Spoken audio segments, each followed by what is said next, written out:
One thing I feel like people in religious cult spaces misunderstand about deconstructed and deconstruction spaces is that we think that we are out to get them. When in reality, 99% of the time, are there people that are hurt that are probably out just for blood in general? Yes, probably. But also, who caused that harm? You know? But anyway, 99% of the time, it's because we want the people within said cult to even hear the concept that there might be another way. And in a lot of these cult-like spaces, especially if you grew up in them, you don't believe that there are other options. You've never been told. A lot of them don't even go to college to learn anything else, especially when they're being told that colleges are liberal agenda spaces that are indoctrinating your kids with things like facts and turning them gay and other things that are obviously not the case. When I talk about a lot of these spaces or about my own personal experiences especially, it's not to attack you. It's to share my story in order for other people to see another perspective. And yet so many Christians see it as a personal attack on their beliefs if somebody doesn't believe the exact same way that they do. And I understand why. I know why. It's because you are indoctrinated to the point that if you feel that you question anything, then the whole thing falls apart. That's why deconstructing is so damaging to so many people. And a lot of people will start to deconstruct and panic and go right back in. That's very common. So anyone accusing people who have fully deconstructed from a Christian religion and saying, oh, it's just easy. Oh, you were hurt by people, not God. Oh, like you were never a real Christian.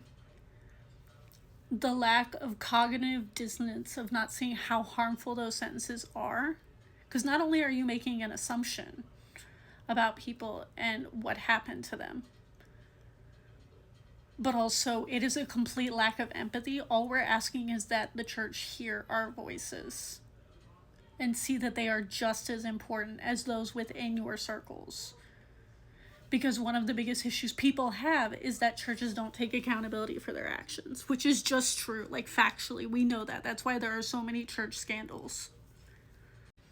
It's also very common in deconstruction spaces that when you name the denomination that you were in, that you do get attacked, because that denomination, especially if they are a large one, like in my case with the UPCI, I never see people make videos on deconstruction TikTok. I've seen a lot of Pentecostals, but not specifically the UPCI.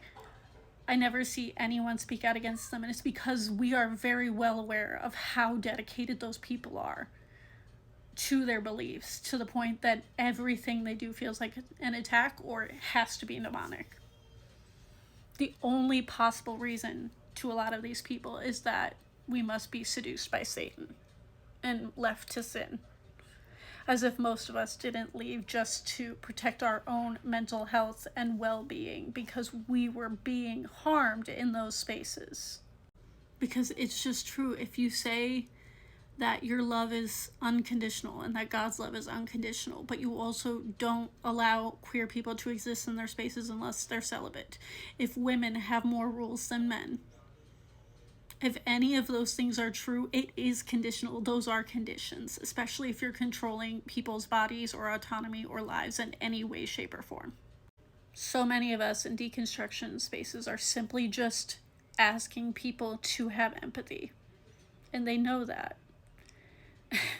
And that's why so many of these spaces are trying to make empathy a sin. And a lot of that just shows how much of this is indoctrination and how much of it is people don't actually read their Bible. And if they do, they side with the God of the Old Testament and not the new one. Because Jesus was all about empathy. Jesus was all about helping the poor, helping the sick, helping the needy, helping the immigrant. When was the last time that you did that? Because I can tell you right now, there was no point when I was in my 400 or 500 person church that I was encouraged to go out and help the needy. I think the only thing they did was a soup kitchen, and they did VBS where they would go around, which I helped with when I was in those circles. They would go around and indoctrinate young children in the neighborhood that Jesus was the only way, and that if they didn't believe in him, they were going to hell. The idea that these spaces teach those things to children is so damaging, and they have no idea just how much. But that level of fear, that level of control, that level of indoctrination to the point that the people within those circles police themselves, and therefore the ministry doesn't have to, because you've taught them so much shame, is the reason a lot of people won't leave. Is the reason a lot of people will not face their actual thoughts and beliefs head on. It's because it's terrifying. And being told constantly in deconstruction spaces by Christians who come into our spaces trying to like bring us back into the fold of the cult, you're missing the point. And we don't know how to get it through to you.